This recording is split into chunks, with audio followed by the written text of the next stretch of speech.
Alright, so continuing on with the brake pad change. So what I have to do is I have to take out all the brake fluid. So I took a syringe, and you can see here it's all the brake fluid's been sucked out. So now you can see that it's pretty much empty in there.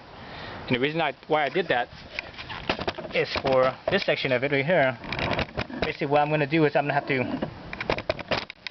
to have to squeeze the pistons back in, because right now they're all the way out because my pads were worn, so I have to squeeze them back in. So when you squeeze them back in, the fluid has nowhere to go but back up and back into the reservoir, and it fills the reservoir. So if your brake reservoir was full, it'll overflow, right? So that's why I emptied it out. So the other thing I did was I also put one of the old pads back in, along with the mounting pins, the two screws that held the brake pads, just to hold the brake pad in place.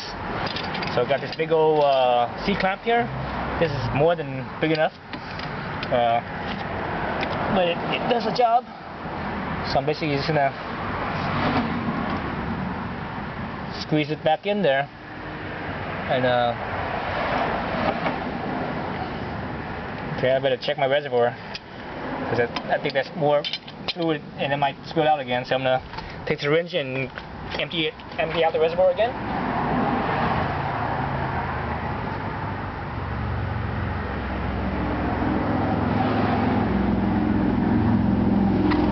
Okay, the reservoir went up halfway, so my brake pads only came in about halfway. So we need to squeeze it in some more.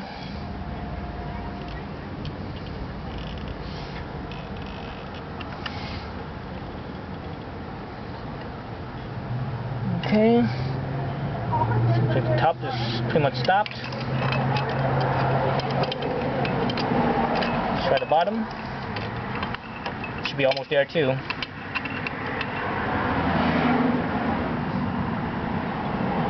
Okay, it's stopped. Okay, C-clamp out. Check my reservoir again.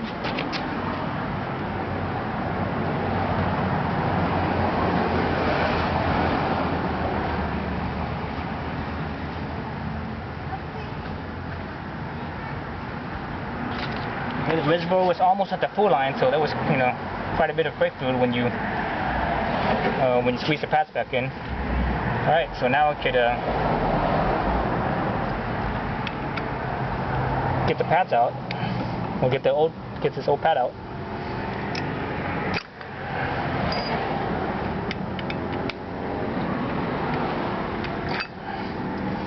Okay, the old pad out. My pistons are now they're both back in, so that's good. They're pretty flush. All right, I'm looking in here, and then everything looks pretty good to me. All right, so now for the new brake pads. Put it in there. So when you put it in, there's some a retainer spring here. The pads have to, the back of the pads right here, they have to kind of push the retainers in, so you feel that springiness. So that's what that is. You can actually see the holes too. So now I might as well just put the pins in, and that way I can see the holes, and I can just line up the pins real easy. So put it partially in. One. Then partially in another one. Okay, they're both partially in. Now I could have the brake pads on the other side. When you're doing this, make sure that your hands are relatively clean, and don't, if they're oily, don't touch the pads. You contaminate the pads, and they won't work as well. And once you get oil and grease on them, they never quite work the same anymore. So be careful of that. Oops. So this pad also has a retainer, so you can see I'm squeezing it in and it pops back out. So gotta squeeze it in there, push my pins in. Okay, my pins are in. This is a good idea to have something that should I don't have a little shim or something.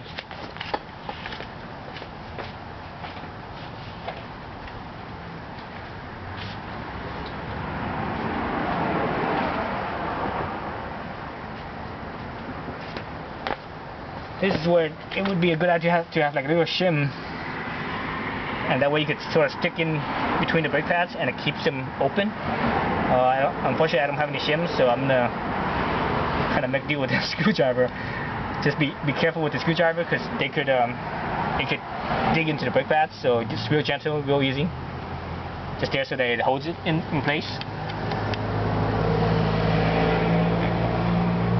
So now I'm tightening my the 2 bolts that holds the pads.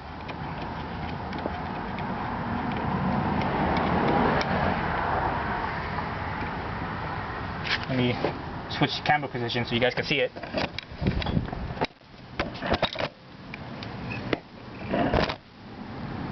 Okay, so I'm screwing in the pads.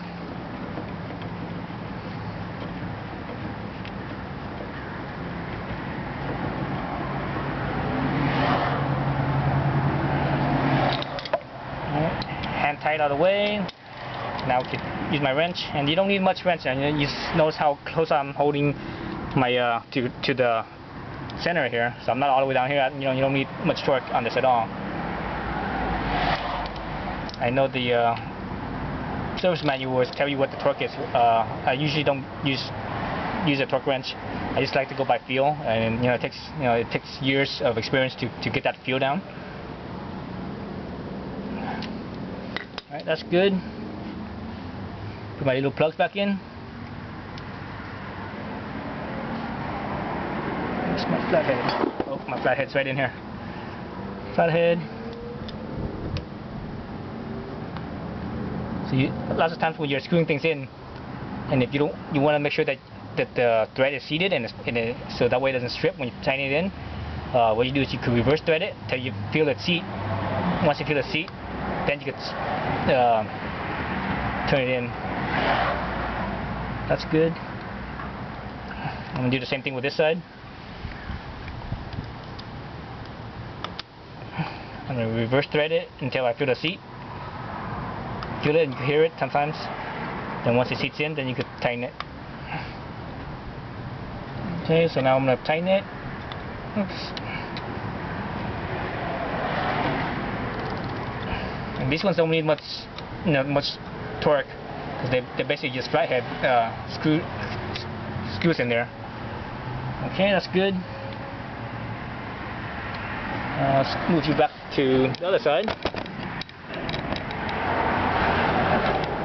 Okay, let's back to this side. So my pads moved a little bit. I'm just gonna use my flathead to kind of push them apart again and be real easy and gentle on them. Make sure you don't mark them up and basically don't gouge into them. Is the main thing. Okay, so that looks good. Okay, actually you can notice this movement. Let me see if you can see at this angle.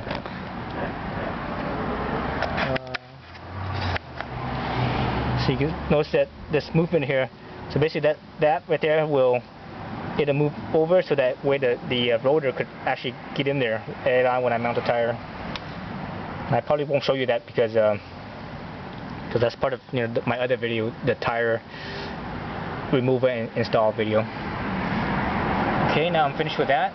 I could basically mount the tire back on and refill my reservoir and basically do a brake bleeding job on it. Well, actually I don't even need a actually I should do a brake bleeding job. Normally I bleed my brakes every year.